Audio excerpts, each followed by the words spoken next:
또 의도를 가장 잘 표현하는 말이기 때문에 제가 그냥 빌려다가 쓰겠습니다. 내가 하면 로맨스, 남이 하면 잘 아시는구나. 이거 저만 알고 있는 말이 아니지요. 내가 하면 로맨스, 내가 하면 불륜, 이런 말이 있습니다. 이게 누가 먼저 시작했는지는 모르겠어요. 어디서부터 이 말이 시작했는지는 알 수는 없는데, 저 이 말을 제가 설교를 시작하면서 뭐 적절치 않은 이야기임에도 불구하고 사용한 이유는 이 말만큼 우리들이 가지고 있는 이중성, 두 가지 면이죠. 이 두 가지 면을 가장 잘 지적하고 표현하는 말도 없겠다, 그런 생각 때문이었습니다. 이 말은 우리가 얼마나 자기중심적으로 살아가고 있는지를 잘 보여주는 말이죠. 좀 과장해서 말하면, 내가 하면 모든 것이 용서가 되고, 똑같은 일이라도 다른 사람이 하면 사소한 것, 아주 작은 것까지도 나는 용서할 수 없다, 뭐 이런 의미가 되겠지요. 아마도 이러한 모습은 우리 인간의 태초의 시조였던 아담이 에덴 동산에서 하나님과 같아지려는 이 교만함으로 죄를 지었던 그때부터 우리 인간에 심기워졌고, 그 죄의 뿌리가 여전히 우리 가운데 남아서 흘러내려오고 있는 것 때문이지 않을까, 그런 생각을 해보았습니다. 어찌할 수 없는 나의 나됨이 있습니다. 내가 어떻게 해보아도 잘 되지 않는 나의 죄된 모습이 우리 모두에게는 다 있다는 것이지요. 이것이 바로 저와 여러분들이 가지고 있는 이중성, 다른 말로 표현하면 자기중심성이라고 이야기할 수 있는 겁니다.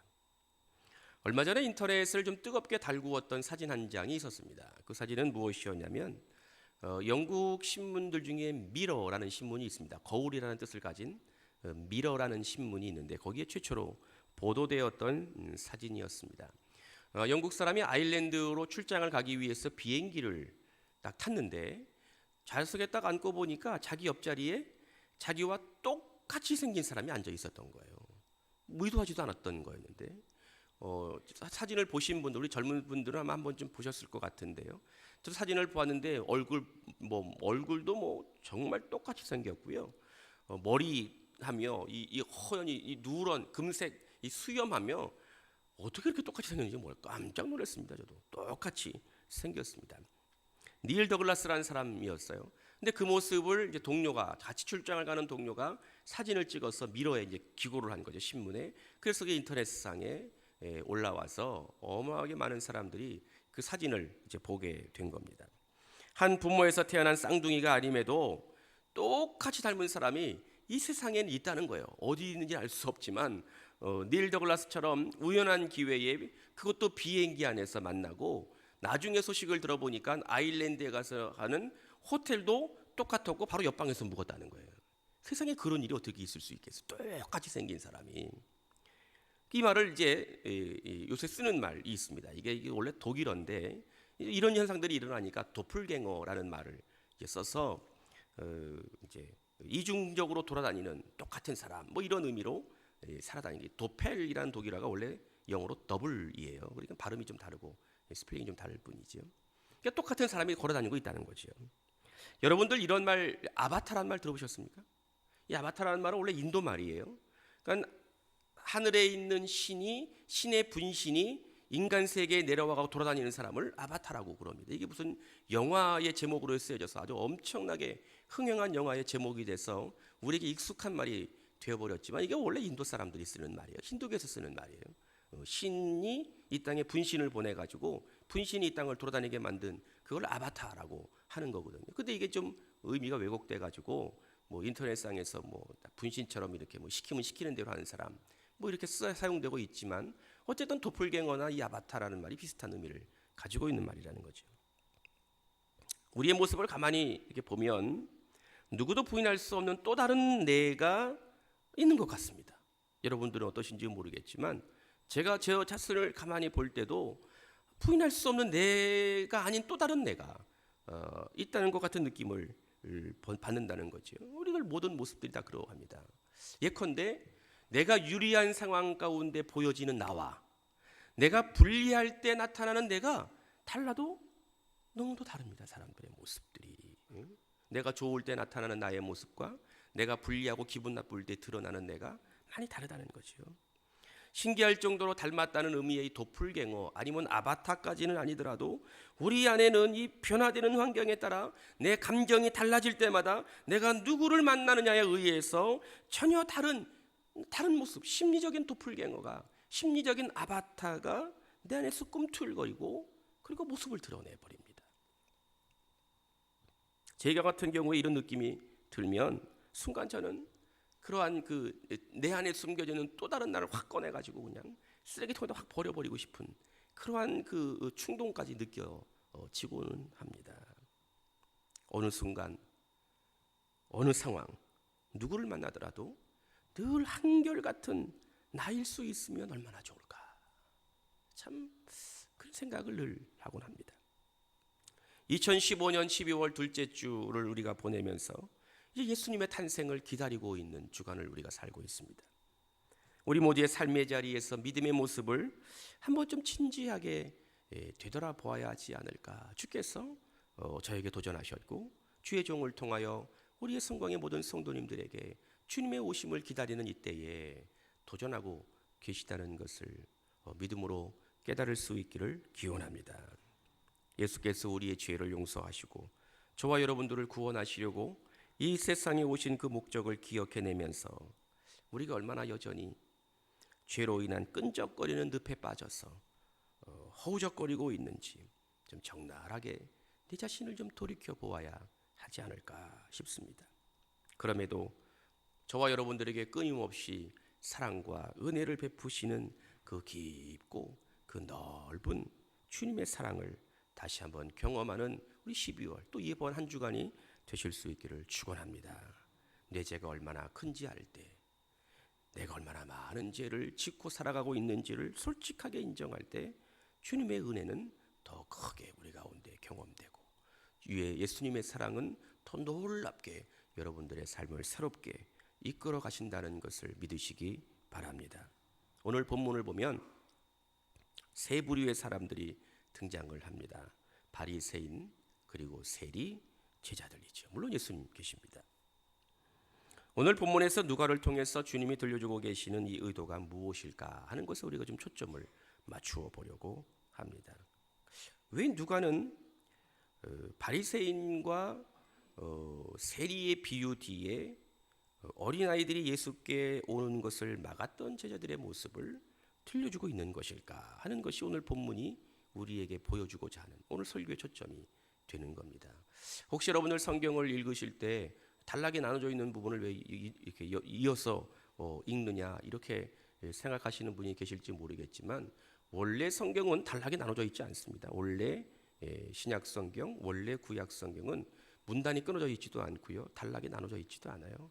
후대 사람들이 성경을 번역하다가 그냥 읽기 편하게 단락도 구분해 놓고 성경 위에다 소제목도 달아놓은 거지 원래 성경을 보면 소제목도 없고 단락 구분도 없고 나눠놓은 거진 않았어요. 그냥 쭉 읽으면 되는 거예요. 쭉 읽으면 되는 거예요. 그런 것에 마음 쓰일 필요가 없습니다.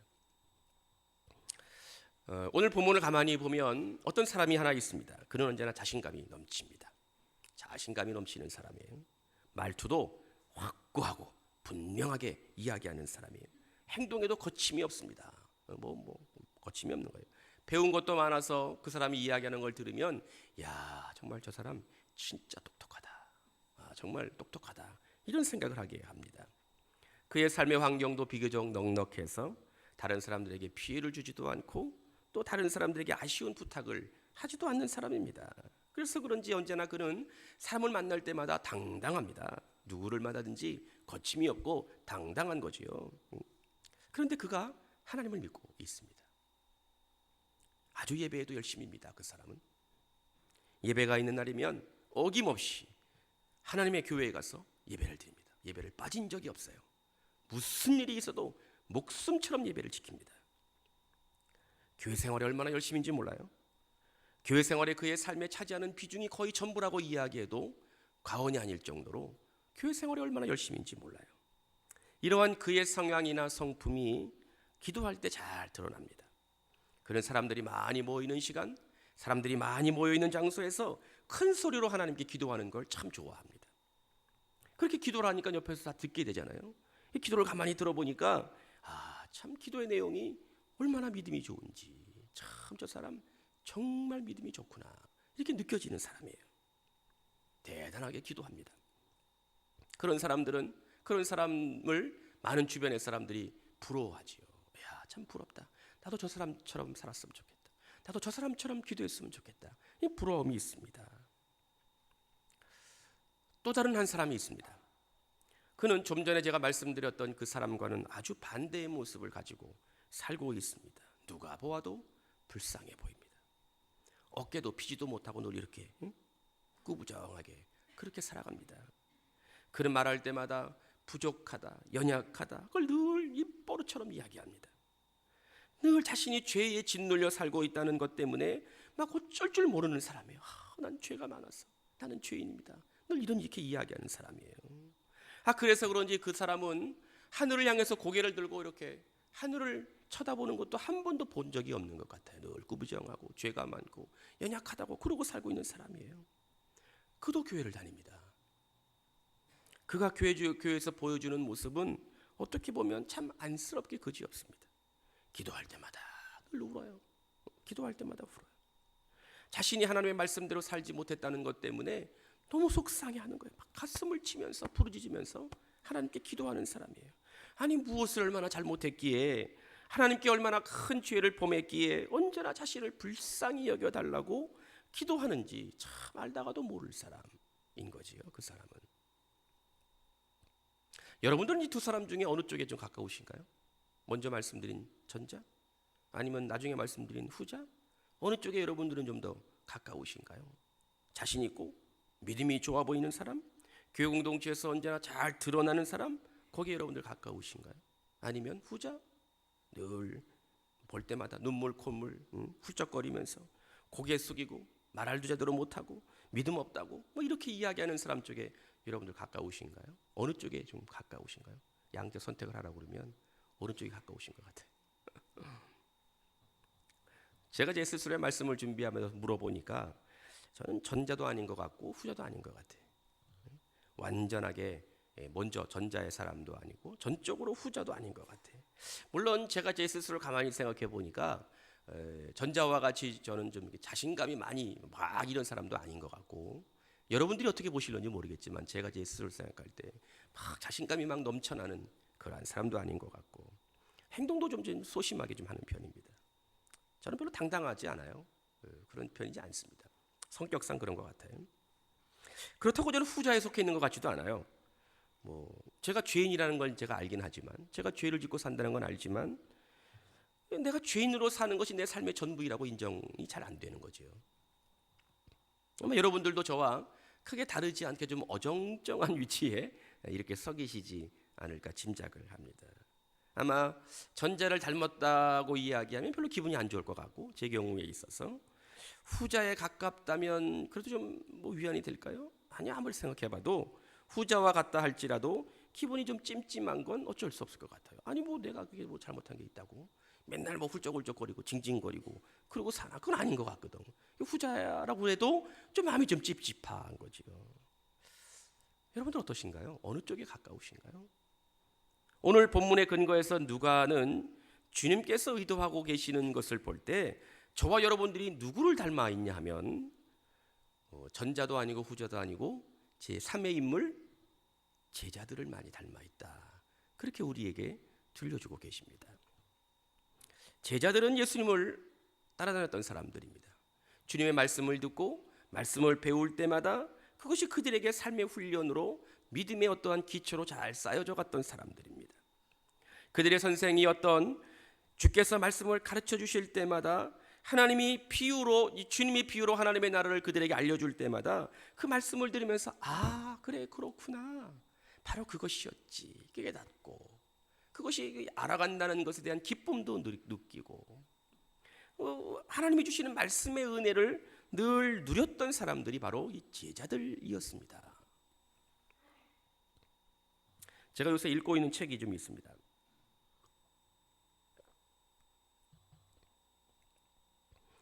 책 제목이 좀 재밌습니다. 지적 대화를 위한 넓고 얕은 지식이란 책이에요. 2권짜리 책입니다. 제가 지금 첫 번째 책 부분인 역사, 경제, 정치, 사회, 윤리편을 읽고 있습니다. 이걸 다 읽고 나면 바로 이어서 두 번째, 책 제목은 똑같은데 다루는 내용이 좀 다른 거죠. 철학, 과학, 종교, 예술, 신비편을 이제 읽으려고 하는 그런 책입니다.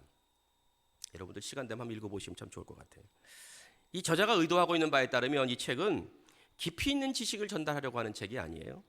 책 제목처럼 넓고 얕은 지식이라는 제목처럼 어느 분야에 방대하게 축적되어 있는 전문적인 지식을 전달하려고 그러지 않아요. 그건 뭐 전문가에게 맡기자. 그 분야에 똑똑하고 공부 많이 한 사람들에게 맡기고, 그리고 우리가 세상을 살아가면서 최소한 이 정도는 좀 알고 있어야 되지 않겠느냐 하는 부분들만 아주 쉽게 내용을 이렇게 다루고 있는 책입니다. 근데 이 책이 얼마나 재밌는지 몰라요. 얼마나 재밌는지 몰라요, 책이. 전문적인 지식을 다루고 있는 책을 읽으려면 여러분들도 아마 저랑 별 다르지 않겠지만 저도 그럽니다. 전문적인 지식을 다루고 있는 책을 보면 고도의 집중력을 발휘해야 됩니다. 그러니까 뭐 신경이 곤두서고 조용한 데서 책을 읽어야지 내용이 알려지죠.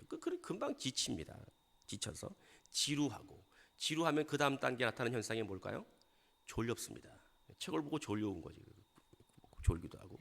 여러분 어떤지 모르겠지만 책을 이렇게 베개 삼아 자기도 하고, 자다 보면 입에서 침이 흘러나와가지고 책장이 누렇게 침이 흘러가지고 그런 일들이 일어납니다. 뭐 저도 그런 일이 일어납니다. 뭐 여러분들만 그러겠어요. 뭐 저도 별다르지 않지 뭐. 책 읽다가 지루하면 베개 자다가 침 흘러가지고 책에 침 흘렀네 이러고 다시 깨기도 하고, 그렇지요. 지루한 책을, 전문적인 책을 읽으려면 힘들어요. 쉽지 않아요. 근데 이 책은 얕은 지식만을 전달하고 있어서 각 분야에 얼마나 재미있게 이야기를 하는지 몰라요. 모처럼 책 읽는 재미를 제가 흠뻑 느끼고 있는 중입니다. 빨리 한 권 읽고 시간 날 때마다 틈틈이 읽고 있는데 빨리 다른 책도 읽어야지 막 이러고 있는 중이에요. 그러니까 무언가를 깨닫고 들어서 아는 재미가 설설합니다. 그 재미가 얼마나 큰지 몰라요. 참 즐거운 일이죠. 아마 예수님의 제자들도 바로 그랬을 겁니다. 그 당시 누구도 쉽게 접근해서 이해하고 받아들이기가 어려운 개념이 무엇이었느냐? 하나님의 나라였습니다. 하나님의 나라. 이 하나님의 나라가 무엇인지 그들이 막연하게 알고는 있었지만 유대인들에게 있어서 이 도대체 하나님의 나라가 무엇이냐? 이것에 관하여 분명하고 확고하게 알고 있는 사람들이 별로 없었습니다. 설명들은 많았지만, 그런데 주님이 제자들에게 하나님의 나라를 이야기할 때 새로운 시각으로 정말 재미있게 들려주시니까 주님을 따라 다녔던 제자들은 주님께서 가르쳐 주시는 말씀을 들을 때마다 그래 그렇지 맞다, 그게 하나님의 나라지, 복음이라는 것이 그런 것이지 알았단 말이에요. 들을 때마다 재미있고 가르치심을 들을 때마다 즐겁고 솔솔하게 그것을 알아가는 재미가 흠뻑 빠져 있었던 사람들이 누구였느냐? 제자들이었다는 거예요. 그런데 그들 주님으로부터 말씀을 통하여 듣고 깨닫는 재미들, 그의 삶에 느꼈던 선택된 자들로 행복함을 누리고 살았던 행운아로 살고 있었던 그 제자들이 이 두 부류의 사람들에 관하여서, 좀 전에 말씀을 드렸던 이 두 부류의 사람들에 관하여 주님이 아주 이해하기 쉬운 말로 말씀을 비유로 들려주셨습니다. 제자들은 큰 깨달음을 얻었죠. 그래 그렇지, 우리의 믿음의 삶이, 나의 삶의 모습이 전자보다는 후자를 닮아야 되지 않겠나? 그런 도전을 다 받았을 겁니다. 깨달은 거죠. 알게 된 겁니다. 그런 가르침이 있고 난 뒤에 얼마가 지났는지를 알 수 없지만 며칠 뒤에 일어난 것인지 아니면 바로 일어난 일인지 그건 우리가 성경이 우리에게 알려주지가 않아서 알 수는 없지만 그렇게 시간이 많이 지나진 않았을 것이다 이렇게 봅니다. 예수님이 그날도 또 무리들을 모아놓고 말씀을 가르치고 계셨습니다. 그런데 주님의 말씀을 듣기 위해서 나오던 사람들 중에 한 부류가 자신의 아이들을 데리고 예수님께 나왔습니다. 아이들을 데리고 자기들의 아이들을 주님 앞에 이렇게 데리고 가서 예수님으로부터 좀 관심도 좀 받게 하고, 예수님이 좀 어루만지고 머리에 손도 얹어서 축복 기도도 좀 받게 하고, 그런 마음이 왜 부모로서 없었겠어요? 그러니까 아이들을 다 데리고 막 사람들이 비집고 자기 아이들을 데리고 예수님께 데리고 온 거죠. 그때 제자들이 어린아이들을 데리고 오는 부모들을 향해서 꾸짖었습니다. 야단을 쳤다는 거예요. 소리를 쳤다는 거예요. 아니 뭐하러 애들을 여기를 데리고 오는 거예요, 여기를. 아니 주님이 이렇게 애들이나 만날 정도로 뭐 한가한 분인 줄 아세요? 이게 뭐 정신도 없이 말이야. 어디 여기 바쁘고 예수님 분주해 죽겠는데 애들을 여기다 데리고 오니. 이 사람들이 정신이 있는 거야, 없는 거야? 뭘 몰라도 말이야. 한참 모르는 양반들일세. 어디 애들을 여기다 데리고 옵니까? 헤이, 가. 제자들이 이랬다는 거예요. 제자들이. 저는 말씀을 묵상하다가 이 15절 제자들이 자신의 아이들을 데리고 오는 그 부모들에게 나무라는 음성이 마치 제 귀에 들리는 듯하면서 문득 제가 그래, 내가 바로 이 제자들이지 않을까, 내가 이 제자이지 않을까, 가슴이 덜컥 내려앉는 듯했습니다. 말씀을 읽고 저는 묵상하고 또 주님의 음성을 성경을 통해서 또 기도할 때마다 주의 음성을 늘 들을 때마다 제가 무슨 생각을 합니까? 그래, 나도 말씀처럼 살아야지. 아우, 저 바리새인들 좀 봐. 응? 지들만 어렵다고 말이야. 착각해가지고. 사람들 말이야 무시하고. 저 못된 사람들이 어디 있어? 응? 저게 말이야 하나님을 믿는 사람이라고 얘기할 수 있어? 저게 교회를 다니는 사람이라고 말할 수 있어? 하나님께 기도할 때 따로 떨어져가지고 자기 혼자 잘난 척 기도하는 거, 저게 어떻게 말이야 온전한 믿음의 모습이라고 생각할 수 있겠어? 나는 세리처럼 하나님께 늘 회개하고 겸손하고 하나님의 긍휼을 누리며 살아야지. 이것이 저의 매일 다짐이고 저의 각오입니다. 그런데 제 삶의 현장에서 자주 일어나는 모습은 마치 바리새인과 같아서 사람을 늘 구분하기도 하고 때로 그들을 멸시하기도 하고 어떤 경우에는 저도 모르게 따로 서는 것을 참 좋아하는 목사가 바로 나이지 않을까. 제자들은 주님이 말씀하셨던 그 의도를 잘 알았습니다. 주님이 가르치셨던 그 비유가 무엇을 의도하고 있는지 이 제자들이 잘 알았다는 거예요. 제자들은 바리새인처럼 살아서는 안 되고 세리와 같이 언제나 하나님의 돌보심을 구하고 하나님의 긍휼하심을 간구하며 살아야 된다는 것을 제자들이 잘 알았습니다. 내가 죄인이어서 하나님께 늘 간구하고 용서를 빌고 주님의 긍휼함으로만 살아갈 수 있다는 것을 이 제자들은 너무도 잘 알았습니다. 그런데 마주대하는 삶의 현장에서는 바리새인들이 보여주었던 그 교만함이 그대로 드러납니다. 사람을 구분하기 시작합니다. 내 마음에 맞는 사람, 내가 별로 좋아하지 않는 사람을 구별하기를 좋아합니다. 그래서 나는 그래도 저들보다는, 내가 그래도 저 사람보다는 내가 그래도 조금 낫지, 내가 조금 더 의롭지, 내가 조금 더 그래도 예수님 모시기에 또 괜찮겠지 않을까. 이러한 교만한 모습을 버리지 못하고 허우적거리고 있었던 거지요. 오늘 우리가 함께 읽은 본문의 말씀 중에서 여러분들이 눈여겨보아야 할 말씀은 11절 바리새인은 서서 따로 기도하여, 이 부분입니다. 바리새인들은 서서 따로 기도하여. 물론 누가복음 원문에는 이 따로라는 단어가 나와 있지는 않습니다만 우리가 가지고 있는 성경은 그 당시의 상황이나 분위기를 거의 정확하게 반영하고 있다는 것을 알게 됩니다. 바리새인들이 가지고 있었던 가장 큰 문제가 무엇입니까? 주님이 보실 때 그들이 가지고 있었던 가장 중요하고 큰 문제는 예배하면서 기도할 때 자신만이 구별된 사람, 자신만이 구분된 사람이라고 생각했다는 겁니다. 바리새인들이 이렇게 생각한 거죠. 내가 어떻게 저 사람들과 함께 예배할 수 있어? 응? 저들은 말이야 죄도 많이 짓고, 응?